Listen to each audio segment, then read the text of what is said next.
Welcome back to this week's edition of the Cart Barn Podcast. Chris Lemley and Greg DeWalt, and we are thrilled you've taken some time to join us again this week. Greg, the weather has not been cooperating. It's been brutally cold. I'm sure that everyone listening around the country is feeling the same pains that we are. Wet, cold, freezing weather to get out and try to play any.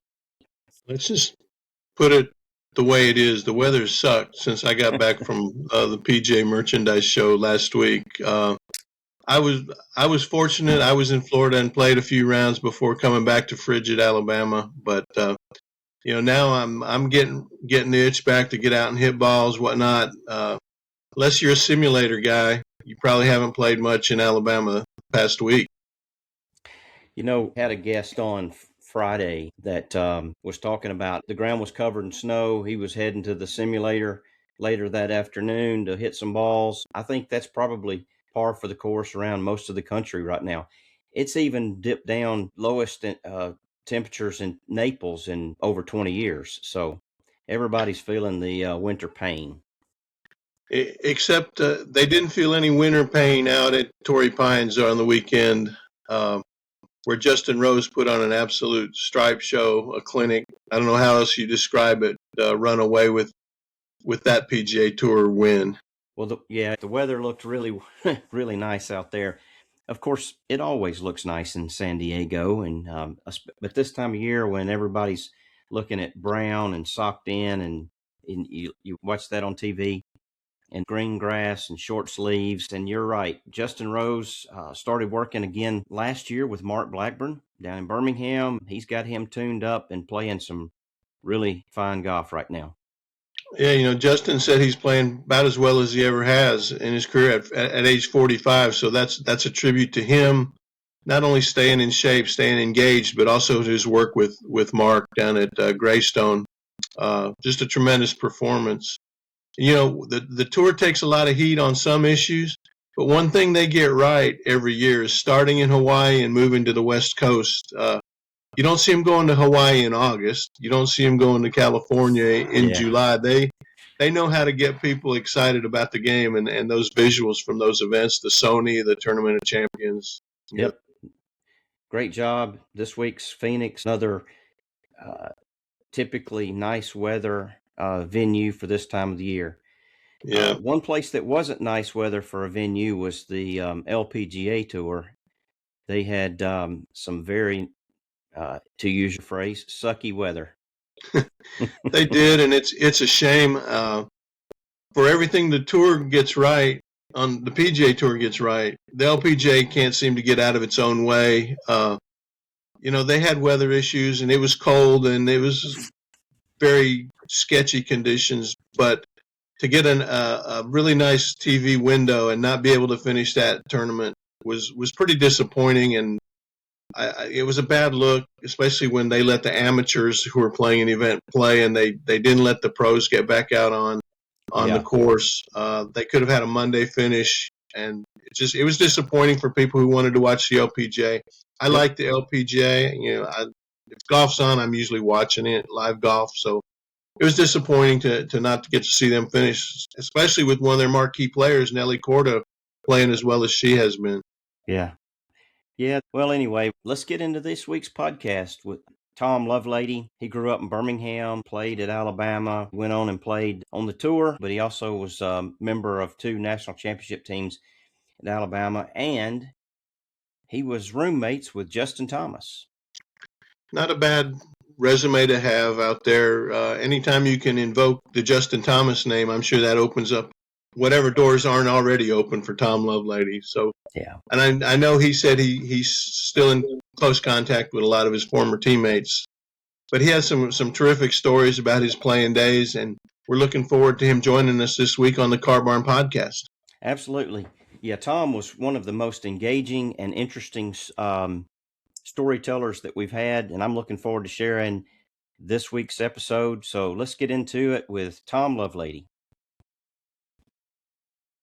All right, everyone, welcome back to the Cart Barn. Today's guest is someone who represents Alabama golf, grew up in Birmingham, played for the university, and then on to the PGA Tour. We have Tom Lovelady. Tom, welcome to the Cart Barn. Thank you, guys. I appreciate you having me. Yeah, So glad to have you. it's an honor to have you. High school champion, college champion, PGA Tour, former PGA Tour member. I mean, doesn't get a whole lot better than that. Yeah, you know, sometimes it's kind of hard to believe that, I never thought that I could make it as far as I did, whether it's being hard on myself or whatnot. But I was able to accomplish a lot, and I'm very proud of those accomplishments, and I know the younger self of me would be as well. Yeah, well, you should be. You grew up in Birmingham. You played at Mountain Brook. I did. Yep. Yep. I grew up obviously in Mountain Brook, went to Mountain Brook High School.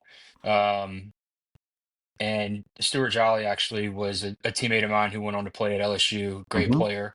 And we both played at Vestavia Country Club, where Smiley Kaufman grew up. So Hmm.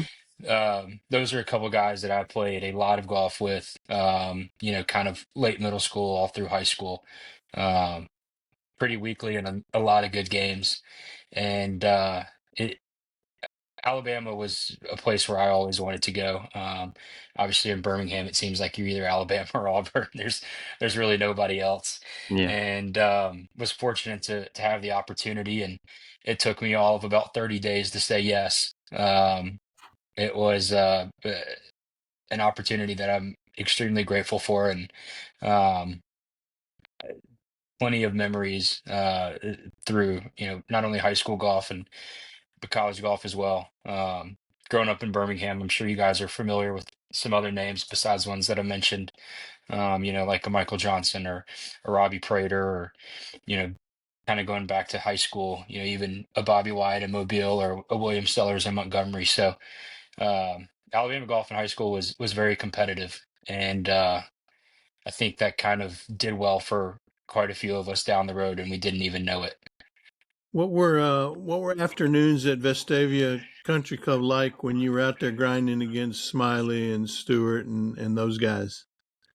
It was great. I mean, we were all um, fairly same skill level, I guess is the best way to put it. And we just all slowly pushed ourselves and each other, I guess, to get better. We tried to play as many holes before the sun would go down, and it didn't matter if it was 110 or 33 degrees. We always enjoyed being out there together and getting as many walks in as possible. Mm. Did you get the best of them most days? I'm gonna say yes, but I doubt that that's the truth. Smiley was a great player, and Stewart really he was a great player as well, but he really improved, you know, week after week after week, and he, definitely pushed me, and we had a very great relationship. Not only him and I, but all three of us together.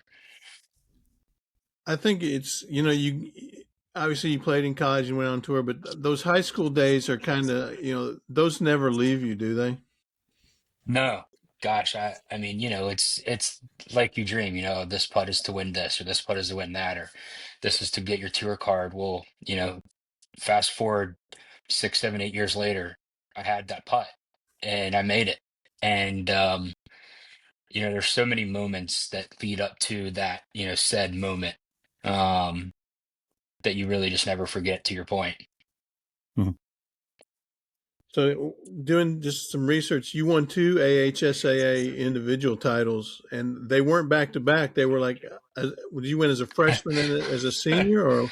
Yeah, it was bookends. Yeah. I remember my freshman year, it was maybe Muscle Shoals, one of the RTJs up there, and it was coming down the last maybe two or three holes between Trey Del Greco and I, who played at Spain Park, um, and went to play at Vandy. Great player, and gosh, I don't remember. I want to say that maybe he unfortunately hit one in the water on the 17th hole, which gave me maybe a one-shot lead, and we both parred 18, and then uh, I won't forget this. On our senior year, Stuart Jolly was ahead of me, or the group ahead of me, and I saw what looked like he made a handful of putts coming down the stretch, and I think I might have made a bogey or two or missed a short putt on 18, and I thought I lost. Um, and I thought our team lost because of it. So I was, pretty bummed walking off the green, and all to find out that, I won, but most importantly, the team won. So that was a really special moment, to have our entirety of high school golf together with Stewart, and for both of us to walk off as 6A champions was pretty cool. Yeah. It was a cooler feeling than I anticipated, which I still remember today. Yeah, I mean, Mountain Brook's been a power in golf for a long time. Hmm. We had actually we recorded an episode with Gordon Sargent yesterday for a future Oh, cool. episode, and I mean, they shot like 32 under in 2 days when they won in 2018. I mean, that team was stacked, but apparently your guys were pretty stacked too. Yeah, we definitely had some good players. I think that since then there has been deeper teams and maybe even more guys playing collegiate, which is great. I think that's kind of a testament to the junior golf program uh, that the city of Birmingham has, and even the state of Alabama. It just gets kids more involved early on, and I, I think that's only going to be better as the years go on. Yeah, we've documented on this podcast for over a year now what a true golf state Alabama really is. Yeah. Well, I mean, it obviously helps to be able to play year round, but I feel like, and I can only speak for Alabama, but from what it seems like, um, I mean, the junior programs start as young as 8, 9, 10 years old, or at least we did, Hmm. just 9-hole events, and, play those in the summer, and you go to the pool after when you're a kid. And it's enough to get you interested and enough for you to, want to come back because, you're going to play 9 holes with your buddies and you're going to go back to the pool. And it's just always leaving, on a high note. It always, golf always wants you to come back for more. So whether it's, going to the pool after or making a birdie on the last hole, whatever it is to keep you coming back. I feel like Alabama, the state, does a great job of that. Yeah. What would you say was your superpower or sets you apart as a junior golfer? Yeah. I always hit it far. I remember I was playing the BGA, the Birmingham Golf Association, Hmm. the junior championship at Shoal Creek. I think the age division might have been 12 to 13. And I remember I was hitting it like 275 yards, 280 yards. I mean, it's not like I was a big guy, but I was out driving people by a decent amount. Um, that and putting. It's fun to hit the ball far, but it's more fun to see the ball go in the hole. And so those were really two of the areas where I feel like I prided myself on. Um, and the rest just kind of developed as I continued to develop. But um, length and keeping it between the trees and getting the ball in the hole as fast as possible. Yeah. Did you guys at Vestavia have those epic putting contest on the putting green? Those contests that we all seem to have memories of. Yeah, you name it, we had it. The putting green growing up, they've since renovated it, had a pretty severe slope. Um, so, put it up the hole, let it come back in the down the hill, or, you know, what felt like an 80-foot putt or whatever it might be. We were competing in the silliest of things, but there's obviously some point in time where you might have to hit that shot or hit that putt, and we did it all and loved every minute of it. You mentioned the golf course has been renovated. I thought it was a really good golf course before. Yeah, What are your thoughts on the renovation? I think it's benefited the membership the most, and obviously that's most important. Growing up, it was very much tree lined, and greens were a little bit smaller. You had to be a little more precise, and the greens had a lot of movement on them. So, you know, speaking to my putting, I feel like I had a lot of 4, 5, 6 footers that you had to play a cup or two outside the hole and trust the break, and you learn to match speed and line. And that's not really something that I thought of until down the road. But growing up on those greens, it really teaches you how to putt, how to see the ball go in the hole. Um, so it's kind of a bummer that a lot of that has changed. The greens are much bigger, the fairways are much bigger. There's much less trees. They rerouted some holes. Um, I've only probably played it a handful of times, but I just have so many memories on the old course. That would be my preference, but um, they're why try to please 10 guys when you've got a membership of hundreds? Sure. Yeah.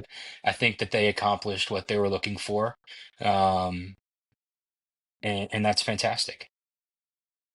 It's kind of sad because when you go away from a course for a long period of time and you come back, you have those memories of, oh, I remember hitting this 8 iron from behind this tree and hooking it around, and then all of a sudden that tree's not there. Yep, yep, you're exactly right. Or I remember punching through these trees, or going over this corner. You have to be in between these trees, or going over here, going over there. Um, I mean, I still envision it every time I played, and even every time I think about the course. I remember, um, gosh, I guess it would have been, 12. You're going over the corner, and that hole is no longer there. Um, 17 was a par five that you could take it down 18 fairway, and now it's kind of backwards, so that Mhm. opportunity's not there. But there's definitely plenty of shots that I remember hitting, good and bad. Um, that unfortunately just aren't there, but that's okay. The course looks fantastic. The pictures are beautiful, and I think the membership is happy, which is obviously most important. Yeah. So when did you kind of start thinking that you could play college golf? Gosh, I played baseball. Golf and baseball were really the two sports that I played.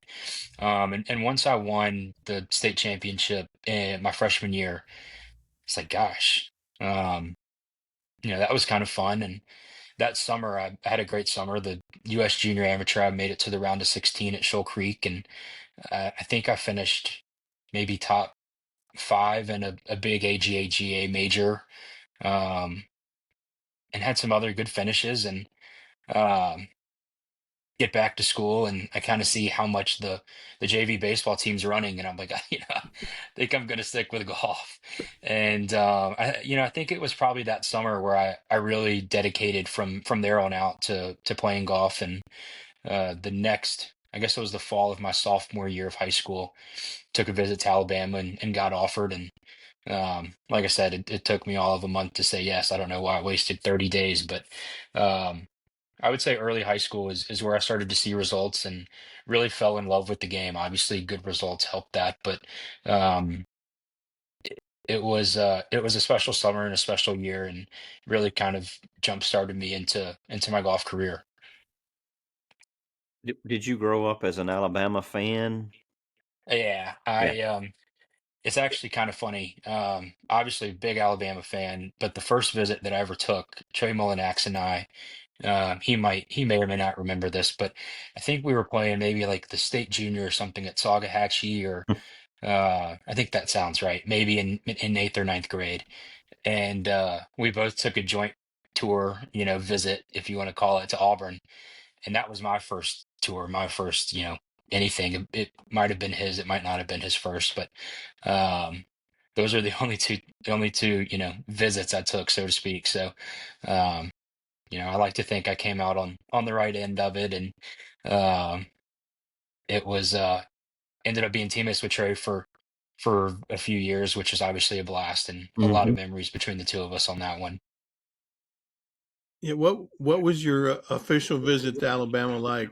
Chris and I were talking a little bit. You hear of things of like football recruiting where they bring out all the pretty co-eds, and they.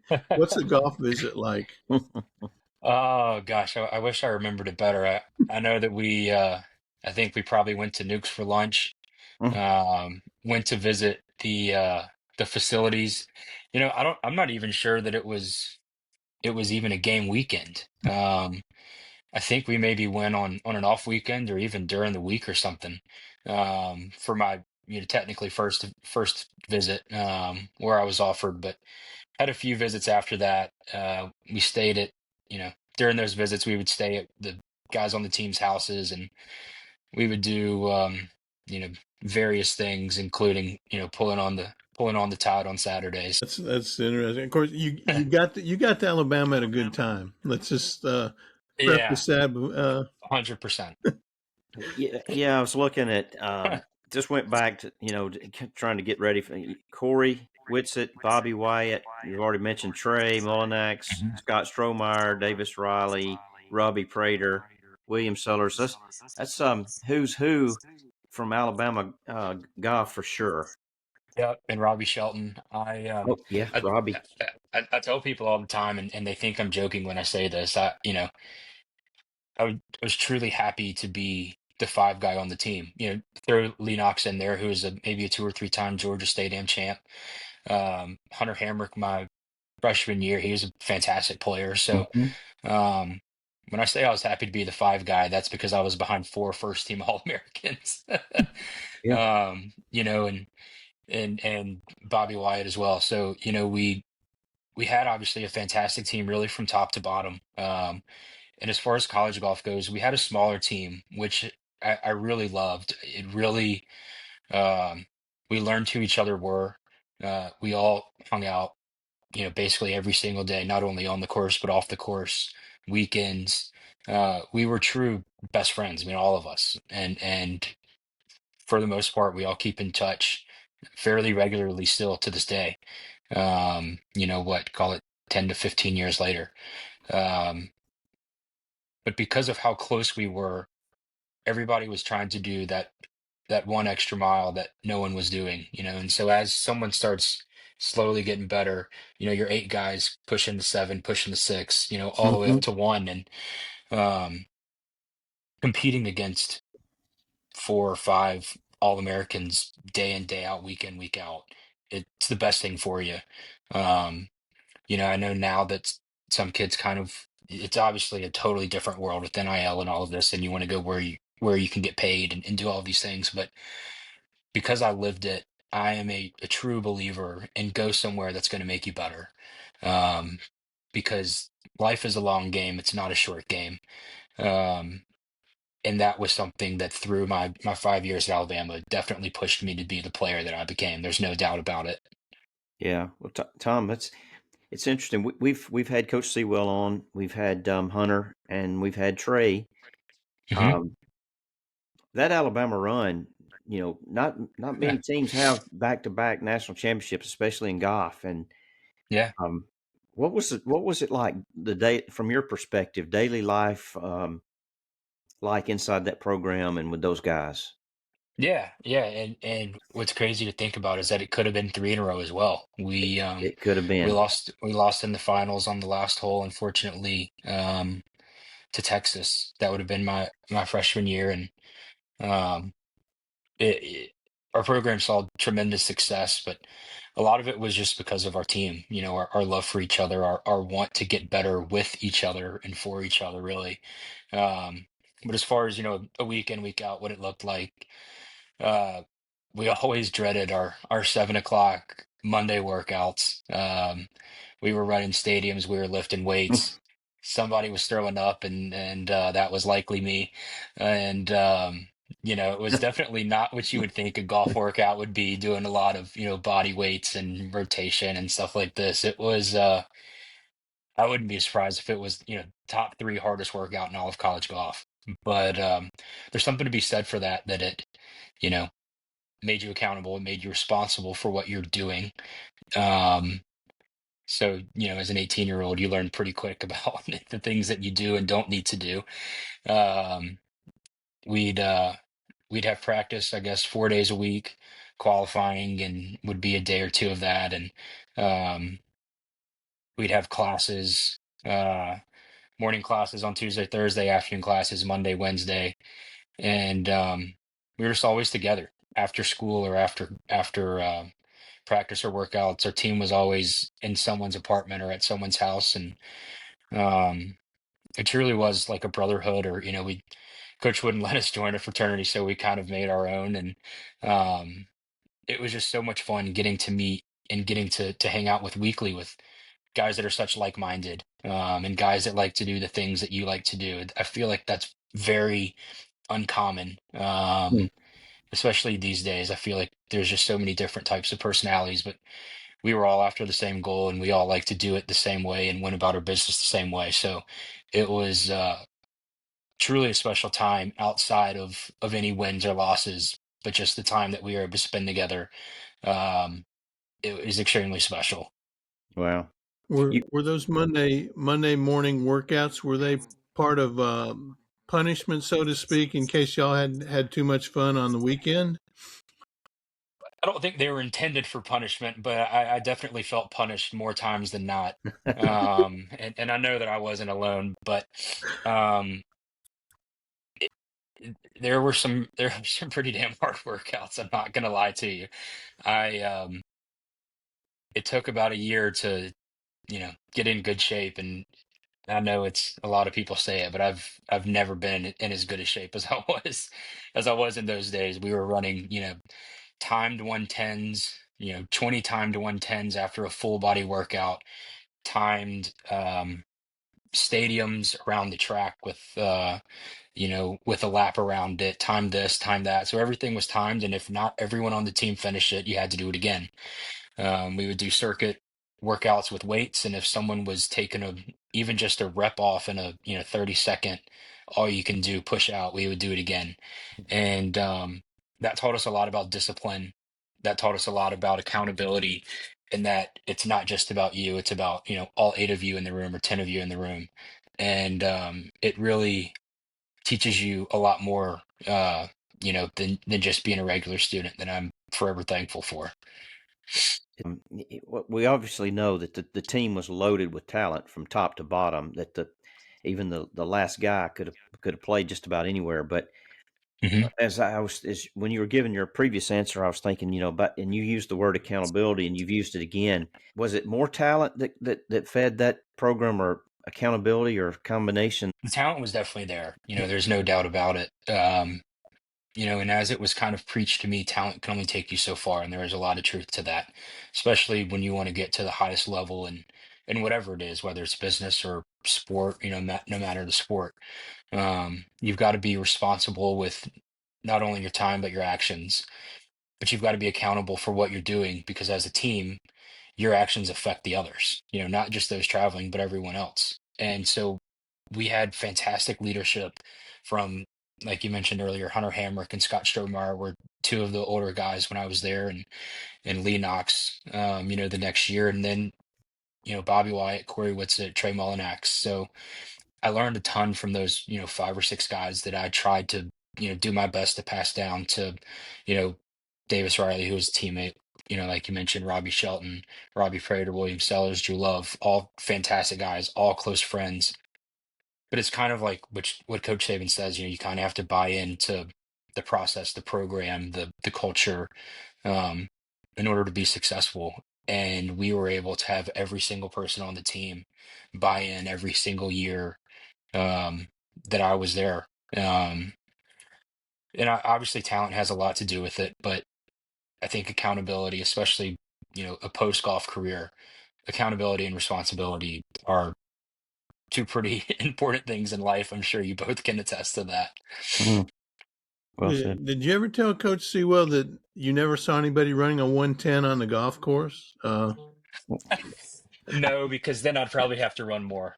I was We had plenty of running to do and we had plenty of everything to do. I was trying to lighten my load, if anything. What's like your top memories from the national championships year? Do you have one certain one from each year, or Yeah, so the only team that I played on was the one at Prairie Dunes, which was the second of the 2. Um, and I didn't really learn this until afterwards, but it was pretty close between me and another kid, Gavin Moynihan, to travel for that event. Um, Coach chose me as the fifth man to go to, I think they call it regionals, which was at AU Golf Club down in Auburn. And don't hold me to it, but I think we won by, like, I want to say by 20. That might be outrageous, but we really played well. And I think I finished either third or fourth, and that kind of solidified my spot. So having learned that gave me a lot of, momentum, or a lot of confidence, so to say. And going into that national championship, I was ready for it. We had terrible weather, and I put up a few good rounds, and fortunately, I think there was maybe one that didn't have to count. But I remember the national championship literally like it was yesterday. We were in Wichita, Kansas, which was not far from Oklahoma State was who we played, and they were a fantastic team. Mike McGraw was their coach. No, that's not true. Mike McGraw was our coach, which was even more kind of fuel to the fire. I believe he was just let go maybe the year before, and Coach McGraw had a serious impact not only on me that year, but I think all of us. Um, and so we really wanted to push to win, not only because we were significantly outnumbered in attendance. There was a sea of orange everywhere and sprinkles of red and white.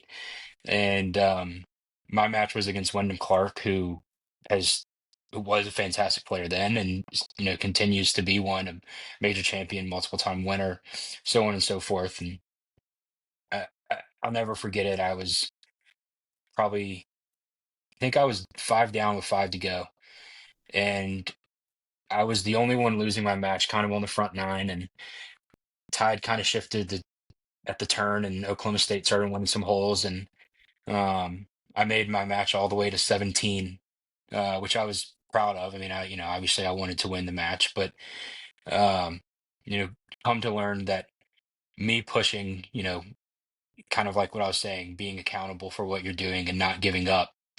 5 down, 5 to go. It's easy to say, all right, it's over, but to be able to make it to 17, I was told kind of gave some life to the guys that were in the matches behind me and to keep pushing forward and to keep moving on. And I was behind the 17th green with, I think, Robbie Shelton and Bobby Wyatt when Trey Mullinax made the 15 or 20 footer downhill um, to go in. And thank God the pin was in, or else that thing was off the green. But um, just kind of that day as a whole is something I'll never forget. It was the coolest feeling. And especially to see one of your best friends and teammates make the putt while you're with some of your others was very, very special. Mm. You mentioned earlier about qualifying, and it came down to you maybe not even going to regionals. What Yeah. were Coach Sewell's process for the qualifying? If you finished top five in the previous tournament, were you automatically didn't have to qualify, or how did that work?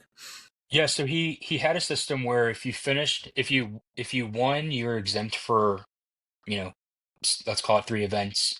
If you finished top five, maybe it was 2 events, and top 10, maybe 1 event. So there was always someone, just because of the people that we had on the team, there's always someone that was exempt. Um, and it typically turned out to where we would be qualifying for a spot and coach would pick a spot, or we'd be qualifying for two and coach would pick one. That was how it was a majority of the time. And when you're qualifying against one of those or a few of those all Americans, and that they're a little bit better than you put in the work to push yourself, because that the guys behind you are pushing you too. So it was kind of just a collective push, because we all wanted to travel, but we all knew that there's only so many spots. Um, and so it was extremely competitive. It was extremely competitive. And it just made our team better uh, because of that, especially um, just kind of the way it shook out. But obviously, you know, 6 guys, 2 spots, you're going to stay late after practice. You're going to show up early. You're going to do whatever needs to be done. Were they 18 holes or 36 holes or? It would depend how much time was between the last tournament and this tournament. Sometimes it would be um, maybe only a couple times in my entire career was it 18 holes. Typically, 36 to even 5 rounds, even 90 holes sometimes.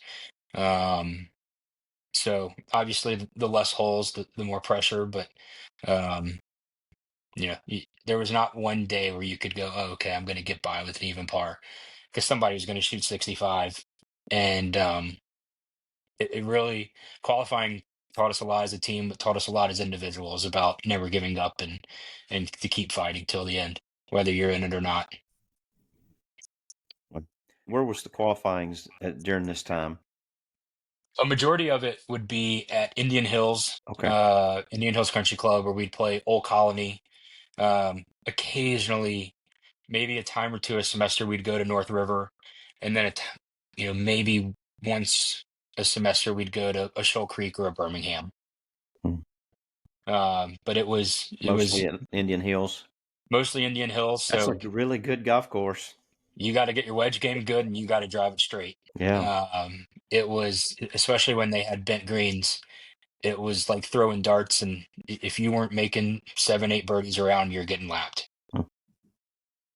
Yeah, it's a very underrated course around the state. I don't think it gets Yeah, its due. Well, the redos changed it a lot. I agree with that. Yeah. I think just going from bent to Bermuda greens is easily 3 shots different. Mm-hmm. It's I'm obviously super biased, but perfect bent greens are, exactly what it's going to do. It's all slope. Then you get Bermuda in there, firm Bermuda. You can't land it at the hole. You got to bounce it up. Then you got to factor grain in. So just changing to Bermuda alone was difficult. And I've heard about some of the changes that they've made. I'm not sure that I've played it, um, but I agree. I've always loved Indian Hills. I agree that it's a little underrated, and maybe they like it that way. Well, there's still a few things to talk about, but that reminds me, have you been out to the new Crimson Reserve yet? I was out there Oh, last did you come back fall. for the alumni thing recently? Yeah, I didn't. We had a wedding, unfortunately, Oh, that okay. weekend. What was that, last month? But I was there last year for the inaugural, Mm-hmm. and I was actually in Tuscaloosa, maybe for a football game, a few, maybe for the CTO back in October of last year with Drew Love, who he and his dad did the facility, Right. and Drew kind of drove me around and why they did this and why they did that, and experiences that his dad has done in the design world with having this or that. It was cool to learn, but that golf course is hard. Um, if you can play there, you can play anywhere, and I think that is what, to a degree, made Oklahoma State so successful, because Carson Creek is a very difficult golf course, so your game travels very well. Yeah. Um, I think it's great for the kids on the team now because it's their own facility. If they want to take a shag bag and go hit balls on the course, they can. If they want to go play as many holes as they want, they can. And you have everything. You've got TrackMans, you've got um, the putting mat with the lines on it. I mean, you've every tool in the world this program has. Along with fantastic coach and Sewell that did a lot for me. And he's done a lot for a lot of other players, and a lot have gone on to the PGA Tour. So um, fantastic facility, fantastic building, fantastic program, and even better people. Yeah, so I think when we had Coach Sewell on, I said it was a Cadillac of a facility. He said it's a Lamborghini. Yeah. Yeah. Yeah. Yeah, it was. It's definitely a different world from Old Colony where we were back in school. There's no doubt about that. I think they knocked it out of the park, and as it continues to grow and the course continues to mature and fill in, um, I think it's going to be fantastic. I know a lot of people are very excited about it. Well, they spared no expense, no question. Yeah, I saw it maybe on Instagram that there was a $5 or $7 million tunnel under the train tracks. So, Well, to your point, yeah. there's no spare expense. Greg and I were fortunate enough to be set up on the range at the Regions Tradition this year, Very cool. and we interviewed several guys, and Davis Love was one of those, and Hmm. he talked pretty extensively about that. In fact, he was leaving when he finished our interview and driving back over to Tuscaloosa to work on a few little modifications that they were making. So yeah, Hmm. to your point, it's very hard, and will lend itself to no surprises when they show up at a tournament. for Yeah, sure. I totally agree. If you Yeah. can hit fairways and greens there, you can hit fairways and greens anywhere. Mm. Um, and it, it's cool with a couple of the routings. He might have mentioned there's a few holes that kind of Crisscross. cross, Yeah. so there's a few different ways to play it, and Hmm. there's your a few risk reward holes, which is perfect. So um, I think they did a great job, and I'm excited to hopefully see it next year when it continues to grow in a little more. Yeah. So you're playing with all these fantastic players. When did you realize that you might have a shot at the making it on the PGA Tour?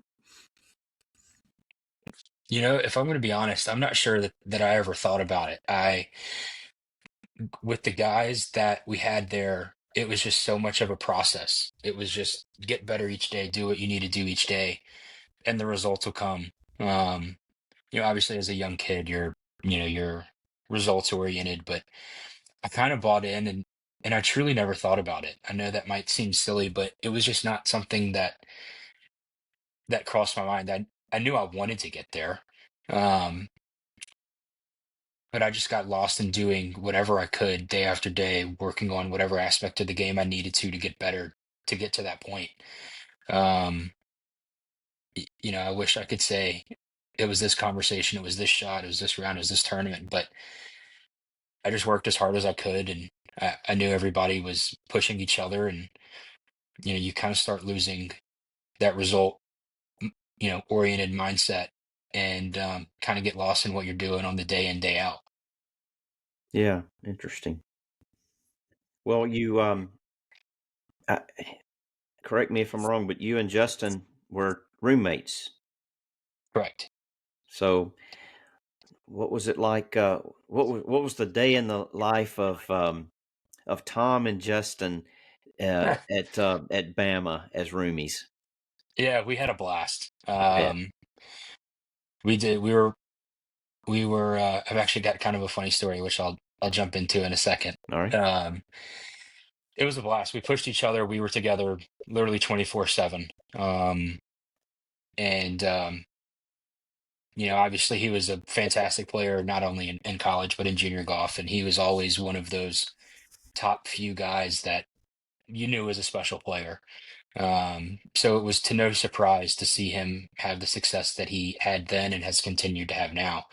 Um, Funny story that he tells as well to this day, and he could attest. The first time we met would have been that summer after our freshman year of high school. We were playing in the Wyndham. No, it wasn't the Wyndham Championship. It was the AJGA Junior. I think it might have been the Wyndham Championship. And if you win that event, you go on to play in the Big Wyndham in the PGA Tour event. So it was the year that he won. It was the final round. We were in the next to last group. I think he clipped me by a couple in the event, one by two or three.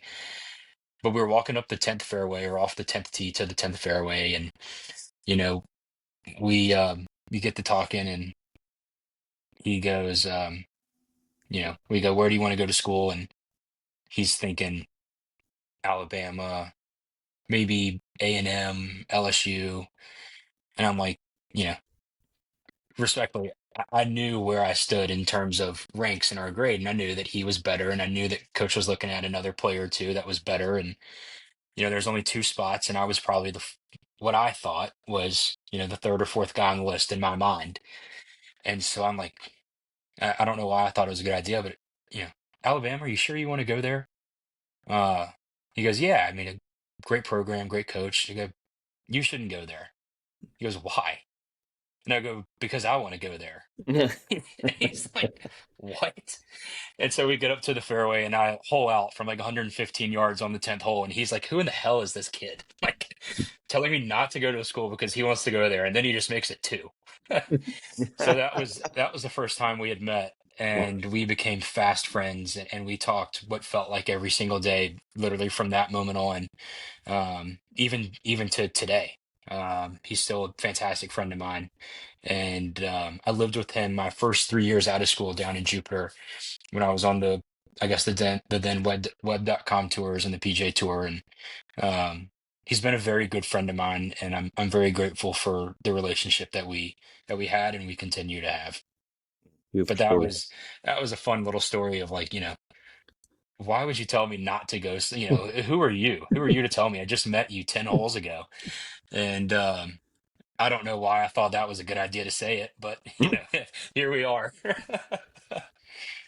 So you could have single-handedly derailed his time at Alabama. I could have. It obviously stuck, and it ended up working out for the best for everyone, fortunately. But yeah, that was just a funny moment that him and I talk about probably a little more frequently. That's funny.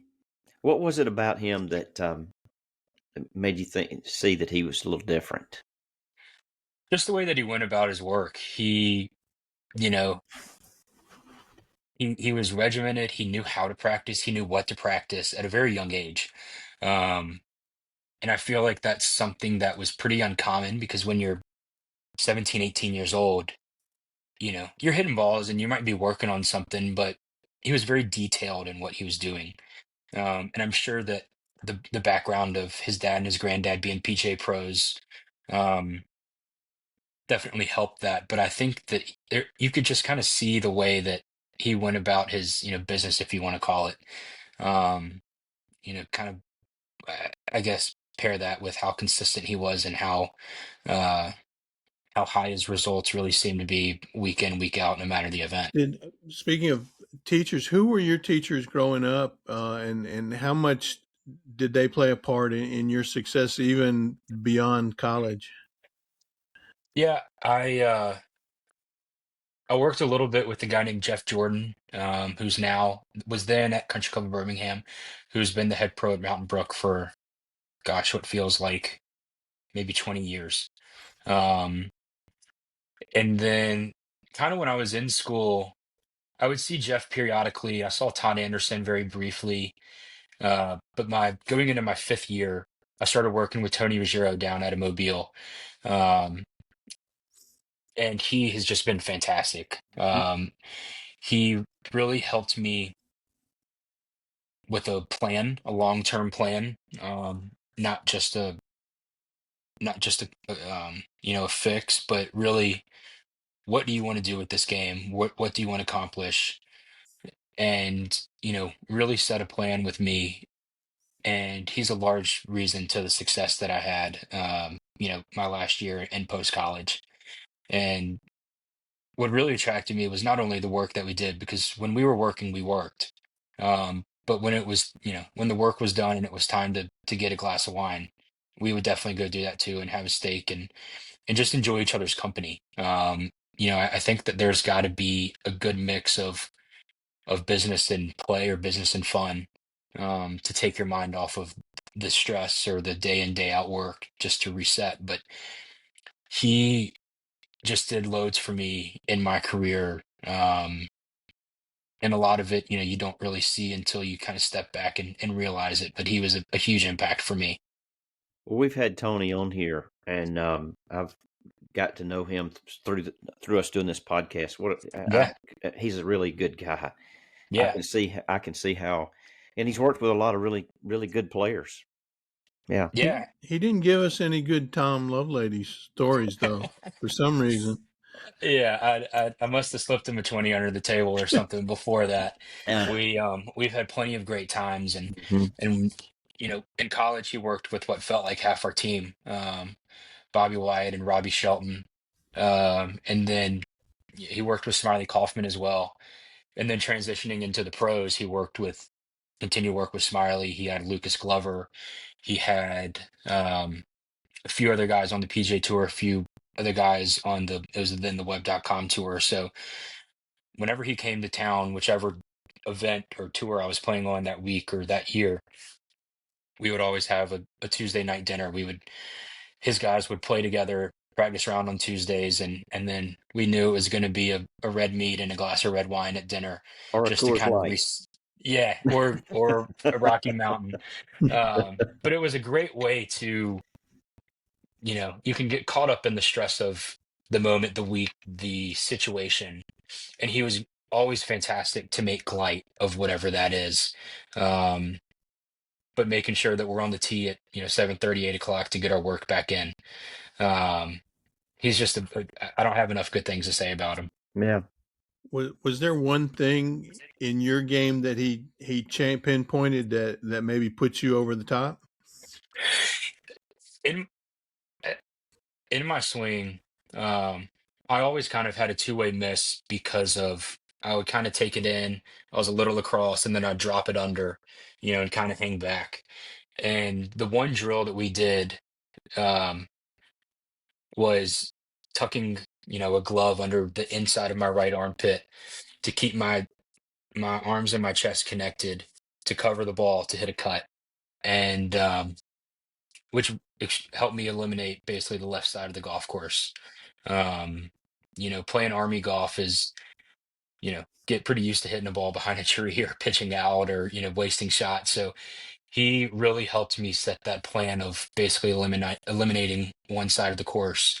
And once you've done that, that makes it so much easier to game plan whatever course it is and strategize with your caddy and your team for whichever week it is. So Hmm. um, he was great with helping me learn to kind of turn and pivot and hit from on top of the ball. Yeah, he and Wayne both are big on pivot. Yeah. Yeah. It's like death, taxes, and pivot with them too. Yeah. It's well put. Well, look, you want to transition to the professional game? Sure. Yeah. I I turned pro I guess after the national championship I turned pro the following week um in June, and I went and did my first ever Monday qualifier for the web.com tour in Nashville. I ended up making it. I qualified and I made the cut, and I made $1,512 that week, and I just felt rich. Staying at one of my very close friends, uh, staying at his place that week, who lived in Nashville, and it was just such a memorable week, and I remember every minute of it. I had another buddy that was caddying for me that week, and go on the next week and win a mini tour event and win $6,500. So in 2 weeks, I've won, you know, what is that, $8,000? Like I, I have arrived. You know, then you sign up for Q School, $6,000. You're like, all right, here we go. It's time to compete. So I made it through Q School, played on the web.com tour in 2017. Had some good finishes the first half of the year, and seems like I finished, maybe top 12, like six or five of the last seven events, and really played some pretty solid golf. Um, I just missed getting my card in the regular season by I think 3 or 4 spots, but finished third in the first playoff event.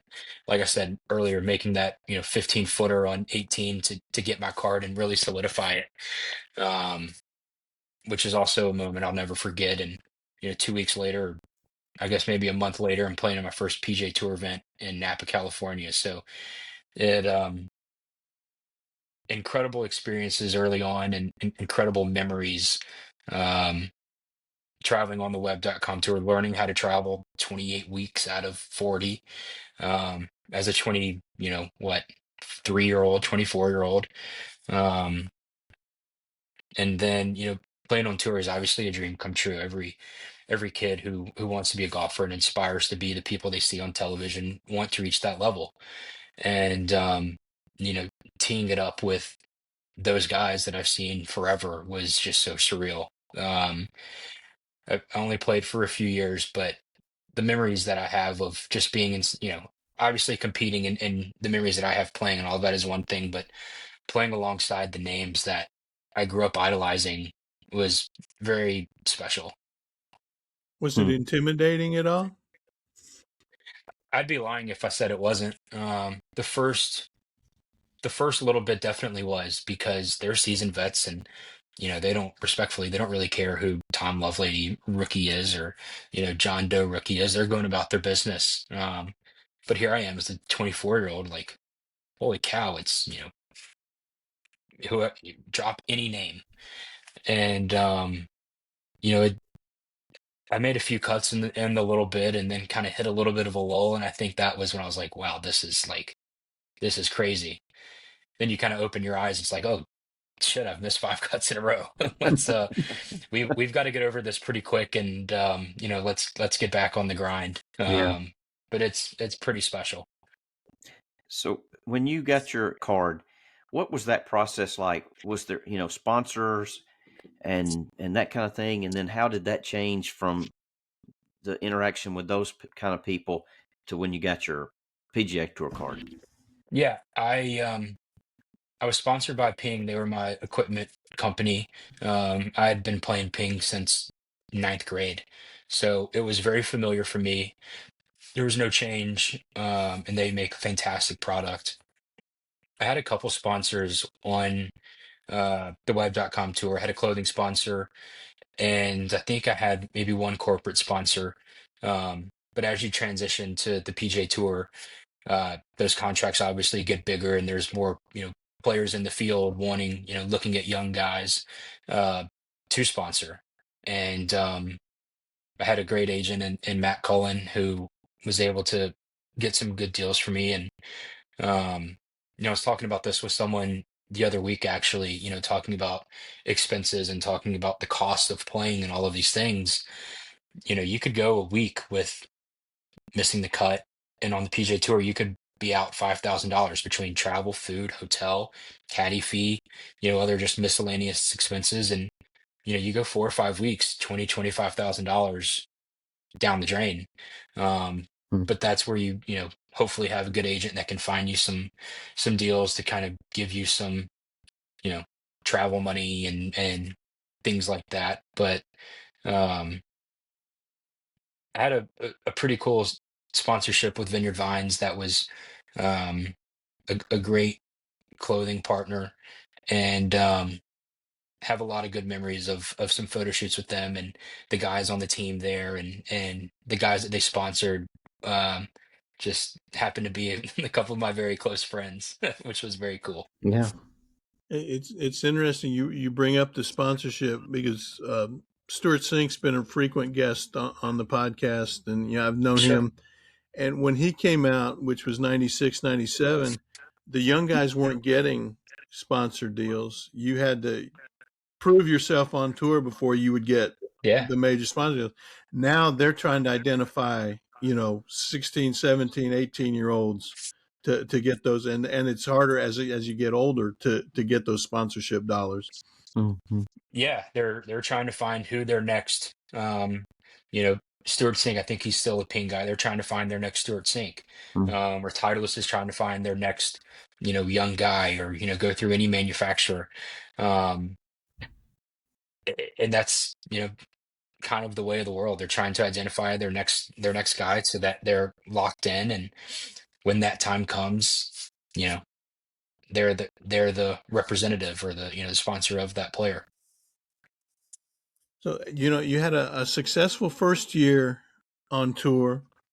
And then your second year, I think you played in about half the number of events on Yep. tour.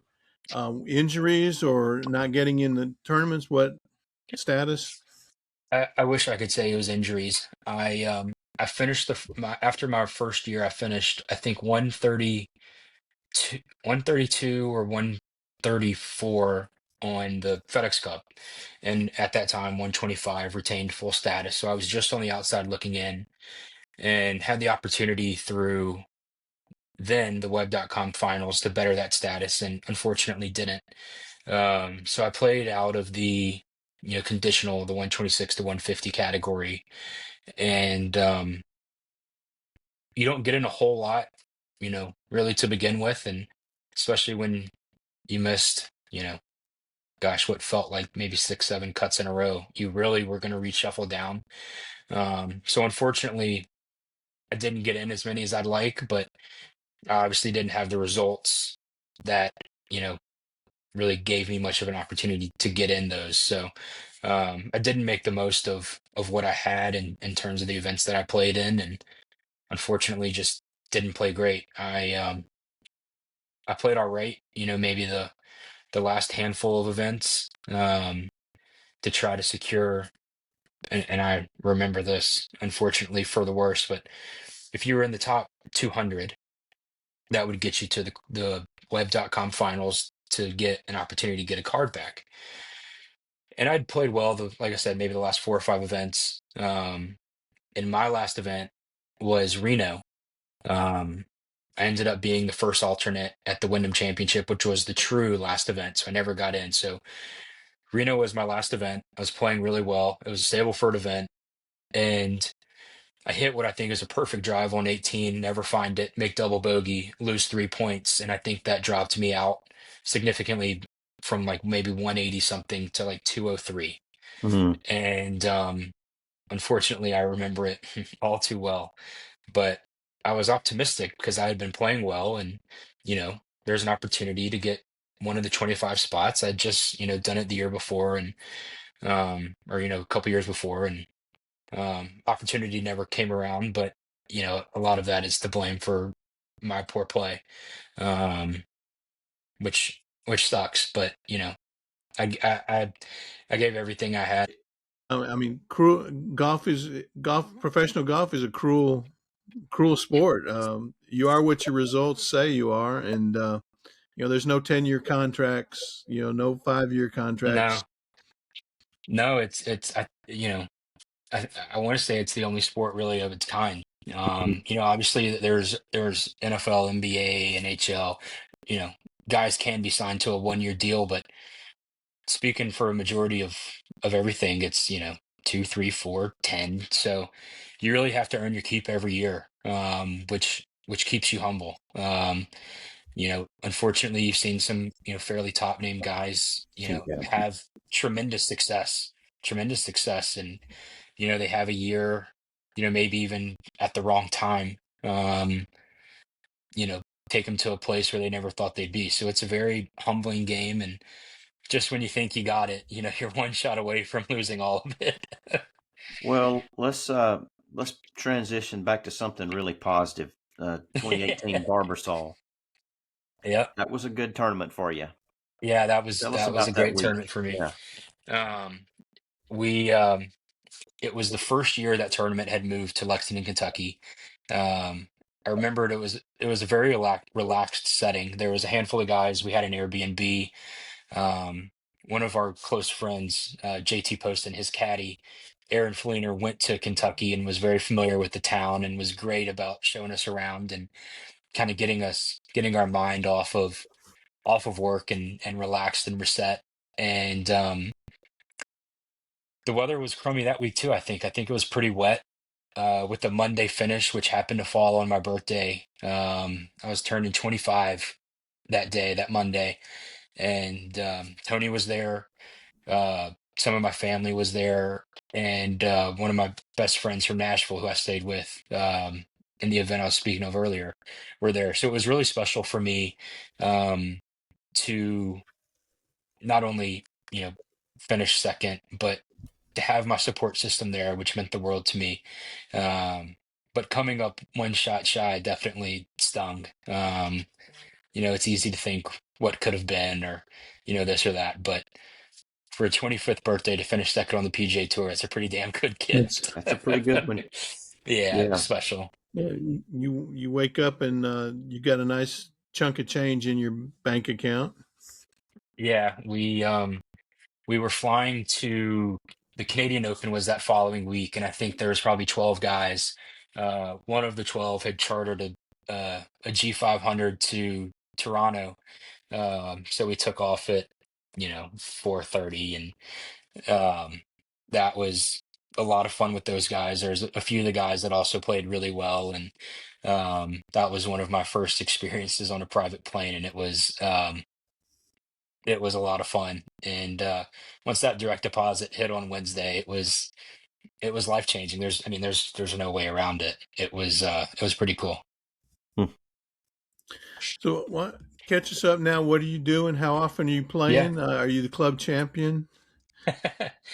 I I so I lost status in, like we were saying, in 2019, and then COVID killed Q School for 2020, unfortunately, and I took maybe maybe 2.5 months without even touching a golf club just to see where I stood on the game.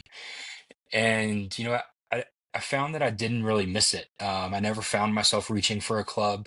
I wouldn't say I was burnt out by any means, but, you know, with no Q school that fall, I knew what the life of Monday qualifiers and mini tour events was, and that's just not something that I was willing to do personally. And I'd fortunately previously had met the CEO of Discovery Land Company and started working with them for a little bit, and it was great to meet a lot of their membership and go to their properties and do all of those things. I went back to playing in 2022, played on the Corn Ferry Tour and played poorly and truly fell out of love with the day in, day out grind, which really, you know, in a weird way was probably the best thing for me, which is kind of transitioned into my latest career, which I absolutely love every second of.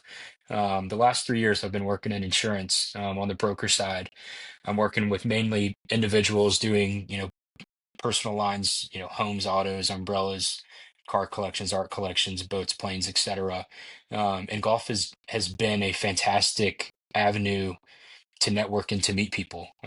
Golf can connect you with people from any background, from any age, and after 4 hours, you're either gonna really like the person or you're never gonna want to talk to them again. Um, and so I've really enjoyed the opportunity that golf has given me in my now business world. Um, and as far as club championship goes, I can shoot 67, I can shoot 77 with the best of them. So if somebody gets me on the right side of my handicap, they are definitely going to be taking a couple of dollars off of me. I think this year I've probably played, I'm going to say 50 rounds. So, I've played a decent amount. Mm. There's some weeks where I'll play 2 or 3 times, but then there's some weeks where I won't play for 2 or 3 weeks. So it kind of comes and goes. And I enjoy, I think the amount that I'm getting is the perfect amount. Would love to play more, would love to play less, but I'm very content with the amount that I'm getting in, and while still trying to get as much work done as possible. Are you the guy everybody in the company comes to for the charity scramble? Say you got to play on my team.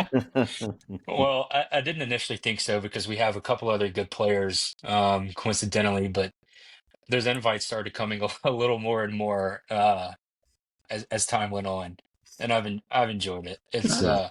It's a lot of fun. It's casual. I love the game still. I've never lost the love of the game, um, but I love this side of it. Tell the truth. How fun is hitting the power drive for the team in the scrambles? Well, when they hype it up and say that I hit it 370, I tell them they're full of crap because that's not possible. Um, but no, I can still poke it out there around 300, and it's always fun to see people smile, whether I hit a good shot or whether I shank one and someone's laughing at me. So it's all about having fun, and I've really really enjoyed this side of the game. That's good. How often do you hit balls? Whenever I'm warming up to go out to play, that's about it. I couldn't tell you the last time I've been to a range just for the sake of hitting balls. Mm. Probably 3 or 4 years. Oh, wow. You've left that world behind, huh? Yeah, the only time I'm hitting balls is on the course or warming up to go on the course. Nice. Well, Chris, we've been at it for an hour Yeah. and 5 minutes. We've taken a lot of your time. It's No, of course, I'm happy. I'm happy you guys had me on. This has been a lot of fun. Well, good. We've enjoyed it. There's a lot of things that we could probably continue to go on, but be Yeah, respectful of your time. And no, not at maybe, all. yeah, maybe we can do it again sometime, Tom. But thanks so Anytime. much. We've enjoyed the heck out of this. yeah. Absolutely. So have I. Anytime, guys. Thank you.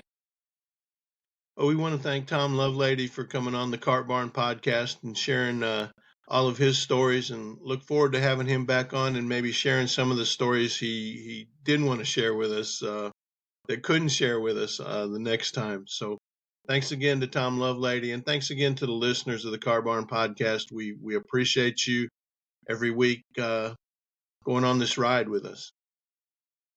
Yeah, we do appreciate you tuning in each week. The Cart Barn leave on a somber note.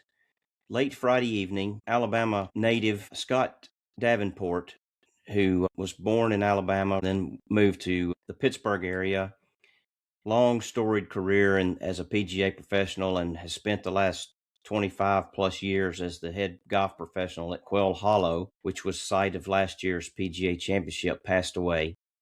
And the Cart Barn just wants to send our deepest condolences to his family during this time. Thanks again for joining us. We'll catch you again next week on another edition of the Cart Barn Podcast.